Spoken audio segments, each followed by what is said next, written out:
나 윤영숙. 나는 올해 72, 이름은 윤영숙이다. 내가 이렇게 조용히 혼잣말을 남기게 될 줄 평생을 살며 상상도 못했다. 나는 그저 가족을 사랑했고 가족은 그런 내 마음을 당연하게 받아줄 거라 믿었다. 하지만 세상 일이란 참 어느 순간부터 뒤틀리기 시작한다. 나는 40년 넘게 같은 집에서 살았다. 남편과 함께 땀 흘려 일해 마련한 작은 단독주택이었지만 내겐 누구보다 소중한 가정 그 자체였다. 아들 민호가 태어나고 학교를 다니고 결혼을 하고 아이를 낳고 모든 걸 지켜본 곳이었다. 남편이 세상을 떠난 지 벌써 5년이 흘렀다. 그날 이후로 이 집은 더욱 조용해졌고 나는 그 적막함을 아들 가족의 방문으로 채워왔다. 민호와 며느리 지연, 그리고 손자 서준이와 손녀 지아. 그들이 이 집에 올 때마다 나는 살아있음을 느꼈다. 며느리 지연과의 처음 며느리를 만났을 때만 해도 나는 내 아들이 좋은 사람. 만나 잘 사는구나, 그런 안도감과 기쁨으로 가득했다. 지연은 단정하고 밝았다. 웃는 모습이 참 예뻤고 무엇보다 민호를 대하는 태도가 다정했다. 어머니, 저 잘 부탁드려요. 첫 만남에서 지연이 두 손을 모아 인사하던 모습이 지금도 눈에 선하다. 나는 그녀의 손을 꼭 잡으며 말했다. 우리 민호 잘 부탁해. 그리고 힘들 땐 언제든 얘기해. 엄마가 다 도와줄게. 그 말은 진심이었다. 나는 며느리를 딸처럼 아끼고 싶었다. 내게 딸이 없었기에 더욱 그랬다. 결혼 후 처음 1년은 정말 행복했다. 민호 부부는 자주 집에 들렀고 명절이면 시끌벅적하게 모여 밥을 먹었다. 나는 지연이 좋아할 만한 음식을 미리 준비했고 그녀는 늘 어머니 음식이 최고예요 라고 말해 주었다. 그 한마디에 나는 하루 종일 기분이 좋았다. 서준이가 태어났을 때는 더욱 행복했다. 갓난아기를 안고 있는 지연의 모습을 보며 나는 눈물을 흘렸다. 고생했어, 지연아. 이제 엄마가 도와줄게. 나는 산후조리를 위해 매일 그들의 집에 갔다. 미역국을 끓이고 빨래를 했으며 아기를 돌보았다. 그때만 해도 지연은 고마워했다. 어머니가 안 계셨으면 전 어떻게 했을까요? 그 말을 들으며 나는 뿌듯했다. 내가 필요한 사람이라는 느낌. 그게 얼마나 소중한지 그때는 몰랐다. 작은 균열들. 변화는 서서히 찾아왔다. 처음엔 작은 것들이었다. 어머니, 아기 옷은 제가 고를게요. 내가 손자 옷을 사다 주려 할 때 지연이 말했다. 표정에 미묘한 불편함이 어려 있었다. 나는 웃으며 대수롭지 않게 넘겼다. 그래? 그럼 엄마가 돈만 줄게. 괜찮아요, 어머니. 저희가 살게요. 지연의 거절은 부드러웠지만 단호했다. 그날 밤 나는 이불 속에서 생각했다. 내가 뭘 잘못했나? 하지만 곧 털어냈다. 며느리도 자존심이 있겠지. 그냥 그렇게 생각했다. 다음은 음식이었다. 어느 날 내가 김치를 담가 가져갔을 때였다. 어머니, 저희는 김치 별로 안 먹어요. 지연이 냉장고에 내 김치통을 넣으며 말했다. 나는 속으로 놀랐다. 민호는 김치를 그렇게 좋아했는데. 민호는 김치 좋아하는데 내가 말하자 지연이 웃으며 대답했다. 요즘은 건강 때문에 덜 먹으려고요. 그 말에 나는 더 이상 아무 말도 하지 못했다. 집에 돌아와 김치통들을 바라보며 한숨을 쉬었다. 일주일이나 공들여 담근 김치였는데 그 후로 지연의 태도는 조금씩 차가워졌다. 내가 전화를 걸면 어머니 지금 바빠요라는 말이 늘었다. 집에 방문하면 미리 연락 주셨으면이라는 말을 들었다. 나는 당황스러웠다. 가족인데 미리 연락을 해야 하나? 하지만 지연에게 그런 말을 할 용기가 나지 않았다. 커져가는 틈. 첫 번째 큰 충돌은 서준이 유치원 문제였다. 내가 우연히 좋은 유치원 정보를 들었고 그 이야기를 지연에게 했다. 지연아, 내가 알아봤는데 이 유치원이 정말 좋대. 영어도 가르치고. 지연의 표정이 굳어졌다. 어머니, 유치원은 저희가 정할 거예요. 그 말투에는 분명한 불쾌함이 담겨 있었다. 아니, 내가 그냥 정보만 도움이 될까 해서 나는 당황해서 말을 더듬었다. 도움은 됐어요. 하지만 저희 결정은 저희가 할게요. 지연이 단호하게 말했다. 그 순간 나는 작아지는 느낌이었다. 마치 내가 무슨 잘못을 저지른 것처럼. 민호는 옆에서 아무 말도 하지 않았다. 그저 불편한 표정으로 휴대폰만 보고 있었다. 나는 아들이 한마디라도 해주기를 바랐지만 그는 침묵으로 일관했다. 그때부터였다. 아들도 나와 거리를 두기 시작한 것은. 두 번째 충돌은 더 컸다. 지아가 태어난 후였다. 나는 딸을 낳은 지연을 위해 다시 산후조리를 도와주고 싶었다. 매일 가서 청소를 하고 밥을 해주고 서준이를 돌봐주었다. 하지만 어느 날 지연이 폭발했다. 어머니, 제발 그만 오세요. 나는 빨래를 개고 있다가 그 말에 멈췄다. 뭐? 내가 뭘 잘못했어? 나는 떨리는 목소리로 물었다. 잘못한 게 아니에요. 그냥 저희도 숨 쉴 공간이 필요해요. 어머니가 매일 오시니까 제 집 같지가 않아요. 지연의 목소리는 지쳐 있었다. 나는 그 말에 가슴이 무너져 내렸다. 내가 도와준다고 한 건데 내가 짐이었나? 나는 할 말을 잃었다. 그저 빨래를 내려놓고 집을 나왔다. 그날 밤 나는 민호에게 전화를 걸었다. 민호야, 엄마가 너희한테 부담이 되니? 아들은 잠시 침묵하다가 말했다. 엄마, 지연이가 힘들어해요. 조금만 거리를 더 주세요. 그 말은 칼처럼 날카로웠다. 나는 도와주려고 했을 뿐인데 그게 부담이었다니. 나는 전화를 끊고 한참을 울었다. 그날의 싸움. 결정적인 날은 지난 초겨울이었다. 손자 서준이가 감기에 걸려 기침을 콜록거린다는 소식을 들었다. 나는 혹시나 싶어 따뜻한 배숙을 끓여 들고 갔다. 아이가 아프다는데 가만히 있을 수 없었다. 며느리 집 앞에서 초인종을 누르자 아이 울음소리와 다급한 말들이 들렸다. 지연이 문을 열자마자 내 얼굴을 보고 표정을 굳혔다. 어머니, 연락도 없이 오시면 어떡해요? 그 말투였다. 불편함이 가득한 그 목소리. 나는 괜히 내 발끝만 바라보며 말했다. 아휴, 서준이가 감기라길래 배숙 좀 끓여왔다. 아이 감기는 빨리 잡아야 하니까. 그건 저희가 알아서 해요. 어머니가 자꾸 이래서 민호도 스트레스 받아요. 그녀의 말은 날카로웠다. 나는 순간 머릿속이 하얘졌다. 내가 뭘 그렇게 잘못했다는 거야? 내 말은 떨렸다. 지연은 내 말을 끊었다. 어머니는 항상 도와준다고 하시지만 사실은 저희 방식을 무시하는 거예요. 저희가 뭘 하든 어머니 방식대로 하라고 하시잖아요. 계속 참았는데 더는 못 참겠어요. 그 말에 나도 모르게 불쑥 나를 쥐고 있던 뭔가가 터져버렸다. 아니, 내가 뭘 그렇게 잘못했는데? 내가 애들 좀 챙긴 게 죄야? 내가 널 뭘 그렇게 힘들게 했다는 거야? 목소리가 커졌다.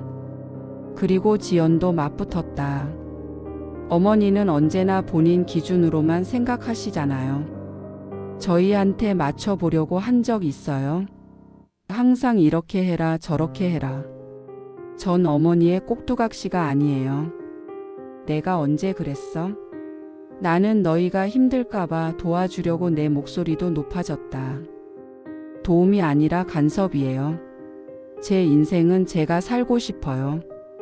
지연이 소리쳤다. 그 순간 우리 둘의 말은 더 이상 대화가 아니었다. 고함과 울분이 섞인 감정의 폭발이었다. 나는 너무나 억울했고 지연은 너무나 화가 나 있었다. 결국 지연이 한마디 던지고 집 문을 닫아버렸다. 앞으로 연락하지 마세요. 저희 인생에서 빠져주세요. 문이 쾅 하고 닫히는 소리에 나는 그 자리에서 한참을 서 있었다.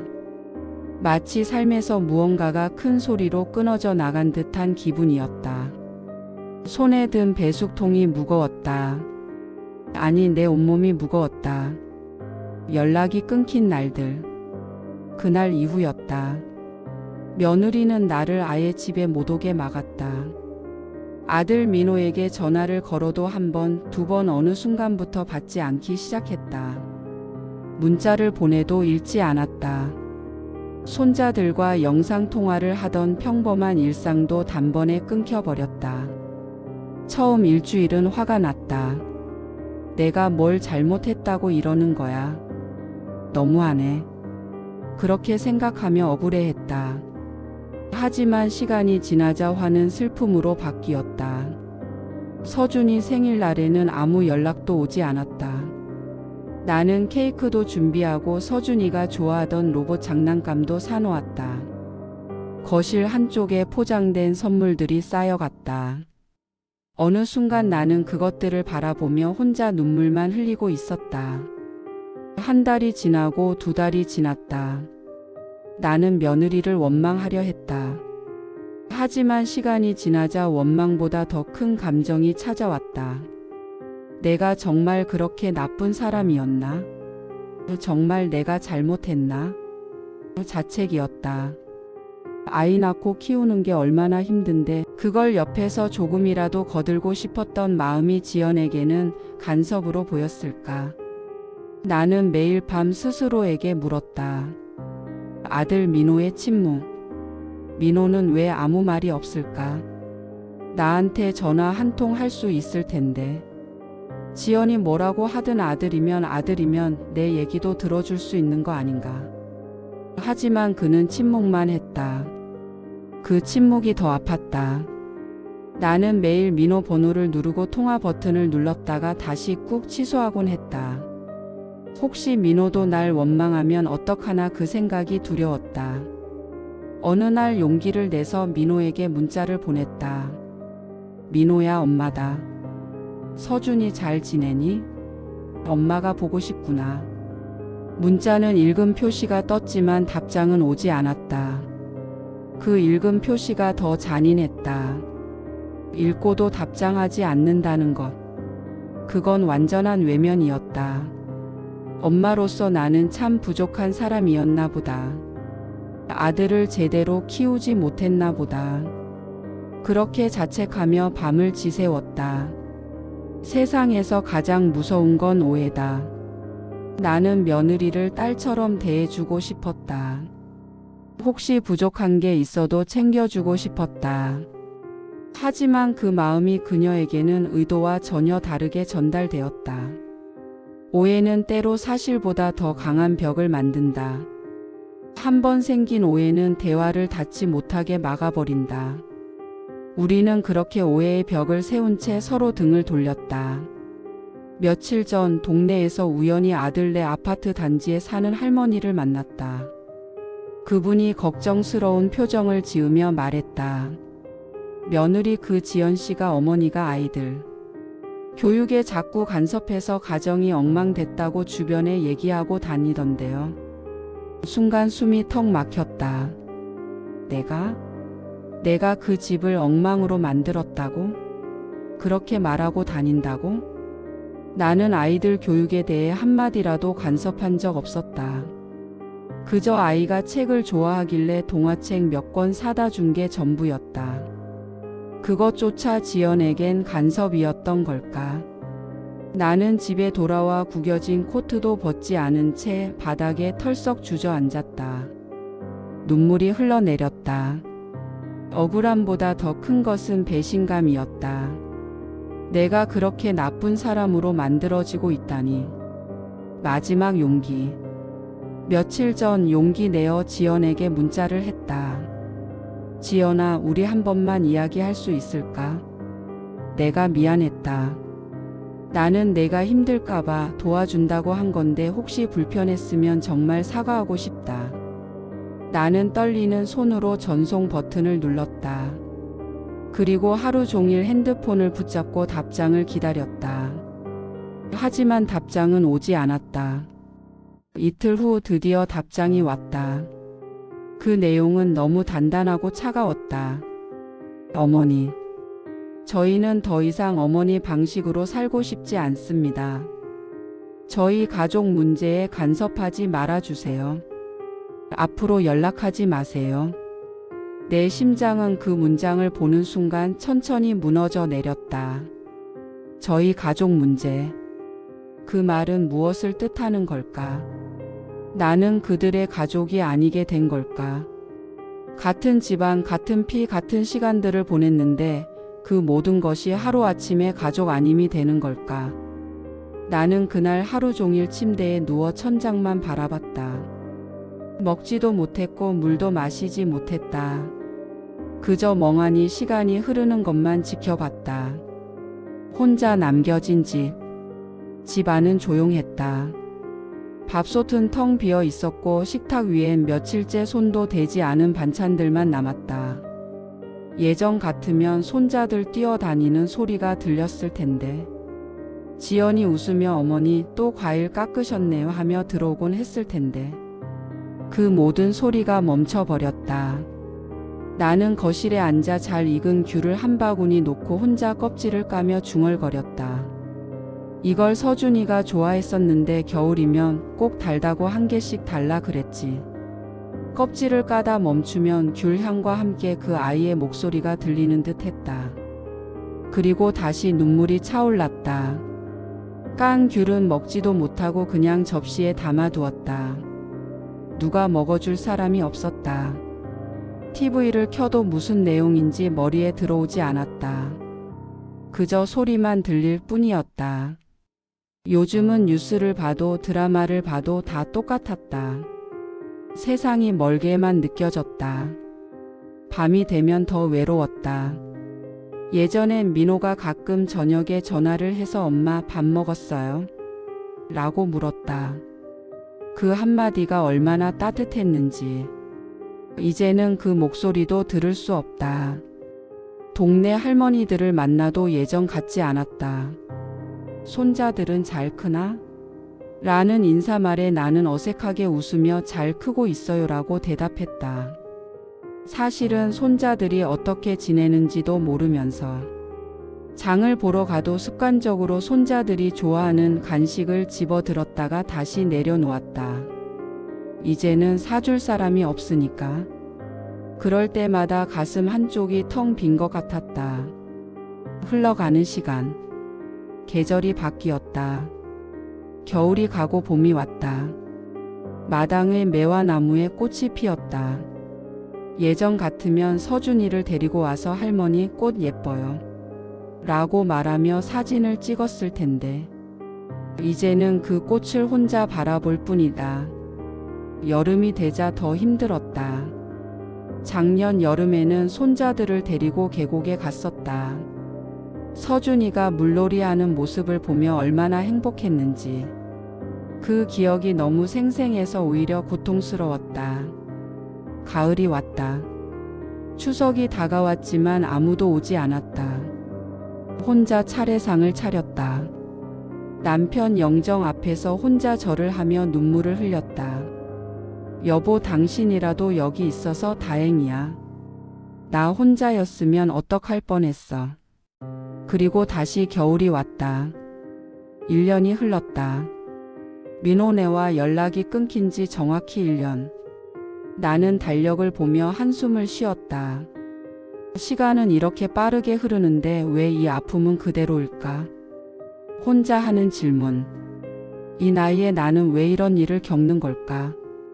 내가 가진 건 아들, 며느리, 손자들 뿐이었다. 그들에게 줄 게 많지 않아 내 정성 하나로 살아왔다. 그런데 지금 나는 아무것도 아니다. 나는 잘 살았나? 나는 가족을 사랑한 게 그들에게는 짐이었던 걸까? 나는 이 질문을 매일 수도 없이 되풀이한다. 하지만 답을 찾지 못한다. 거울을 보면 주름이 더 깊어진 내 얼굴이 보인다. 백발도 늘었다. 이제는 염색할 힘도 없다. 누가 봐주는 것도 아닌데 뭐하러 꿈이나 싶다. 밥도 제대로 먹지 않는다. 혼자 먹으면 무슨 맛인지 모르겠다. 그냥 라면으로 때우거나 빵 한 조각으로 끼니를 넘긴다. 몸무게도 많이 줄었다. 옷이 헐렁해졌다. 이웃 할머니가 요즘 많이 수척해지셨네요. 괜찮으세요? 라고 물었다. 나는 웃으며 나이 들면 다 그렇죠 뭐라고 대답했다. 진짜 이유는 말할 수 없었다. 그래도 나는 기다린다. 그래도 나는 아직도 기다린다. 민호에게서 한 통의 전화가 오기를. 엄마 미안해. 한번 만나자. 그 한마디만 들을 수 있다면 나는 모든 걸 내려놓고 모든 걸 용서할 수 있을 것 같다. 서준이 지아 손자들 목소리 들을 수 있다면 나는 지금이라도 뛰어나갈 준비가 되어 있다.